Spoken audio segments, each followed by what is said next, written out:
चलता रहो और चलता रहो मात रहा हूँ।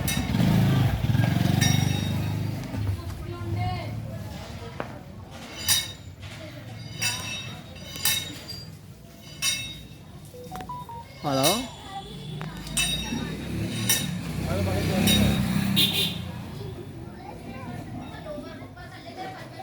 साथियों, सभी को आज मेरा सत्साहिब सतनाम, जय भीम। आज माघ की पूर्णमासी को संत गुरु रविदास जी की जन्मोत्सव जयंती पर हार्दिक शुभकामनाएं।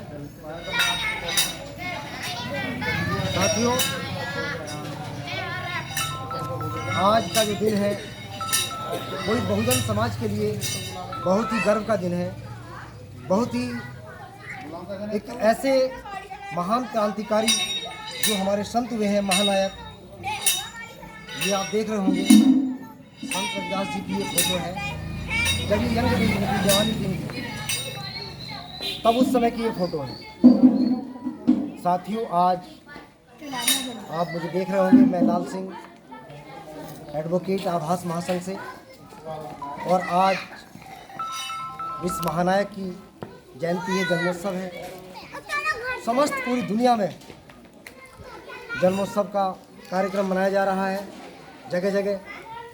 साथियों, सुनने में आया है कई जगह से ज़िले में परमिशन नहीं दी गई है, उस पर भी काम किया गया है। जांच रोक दी गई है उसके द्वारा, प्रशासन के द्वारा।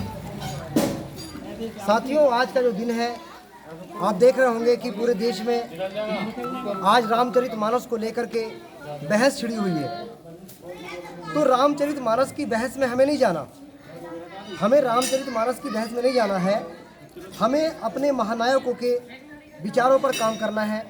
अपनी आने वाली संतानों को, अपनी पीढ़ियों को बताना है कि संत रविदास जी ने समता मूलक समाज की स्थापना के लिए बताया है, ऐसा चाहूँ राज में मिले सभी को अन्न, छोटे बड़न सम बसे रैदास रहे प्रसन्न।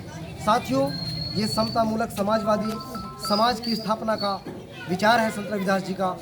और साथियों, जिस जाति पर तुलसीदास जी ने कमेंट किया है अपनी रामचरितमानस में, उस बात को संत रविदास ने कहा है कि जाति जाति में जात है, जैसे केलन के पात, ये मानुष न जुड़ सके जब तक जाति न जात। तो साथियों, मैं बताना चाहूँगा पूरे समस्त भारत के बहुजन समाज के लोगों को कि जाति पर गर्व करना छोड़ दो। हमारे संतों ने, हमारे महापुरुषों ने जाति पर गर्व करने को इनकार किया है, जाति को मिटाने की बात की है। चाहे बाबा साहब रहे हों, चाहे संत रविदास रहे हों, चाहे तथागत गौतम बुद्ध रहे हों। साथियों, ऐसे तमाम हमारे संत महापुरुष हैं जिन्होंने जाति को मिटाने की बात की है, और हम मुँह चैट करके अपनी जाति पर घमंड करते हैं। ये कहीं से कहीं तक भी हमारे संत महापुरुषों के मिशन के विरुद्ध है, उसके खिलाफ है, इसे रोकना होगा। साथियों, जो जातिकारी, जातिवादी अहंकार लोग हैं देश के अंदर, जो जातियों में बांटना चाहते हैं, उन लोगों ने क्या कहा है, ब्राह्मण पूजिए चाहे वो गुणहीन हो, और शूद्र मत पूजिए चाहे वो गुण प्रवीण हो। तो यही संत रविदास जी ने कहा है इस बात को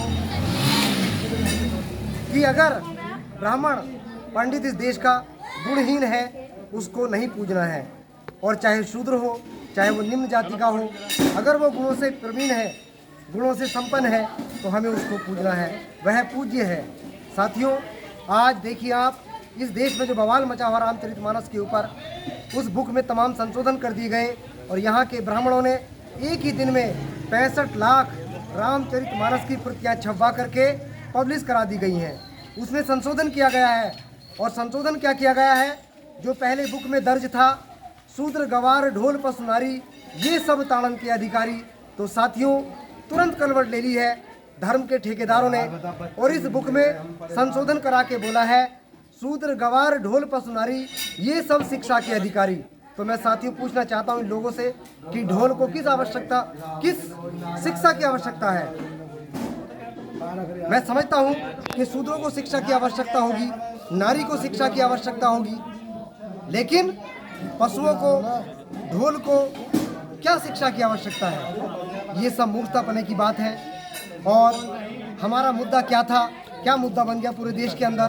साथियों, बिहार के शिक्षा मंत्री महोदय ने जो कहा कि ये ऐसे ग्रंथ हैं, ये आतंकवाद फैलाते हैं, जातिवाद फैलाते हैं, तो हम शिक्षा मंत्री महोदय और अपने प्रदेश के एमएलसी से जो स्वामी प्रसाद मौर्य हैं, ऐसे तमाम अपने महानतम लोगों से कहना चाहेंगे कि ऐसी विवादित पुस्तकों के विवाद में नहीं फंसना।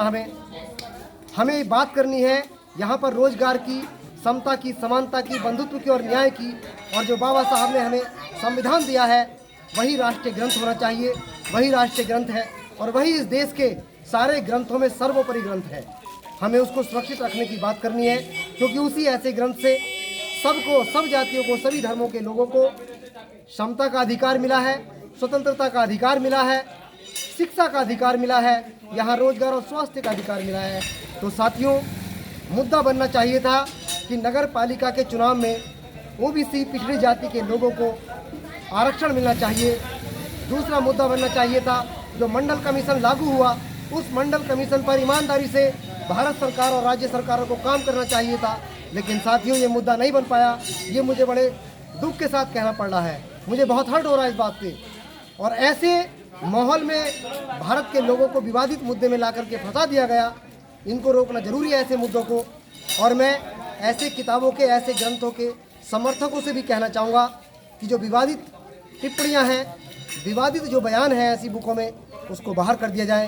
वो अंश तमाम बड़ी जाति, तमाम बड़े वर्ग को कलंकित करने का काम करती है।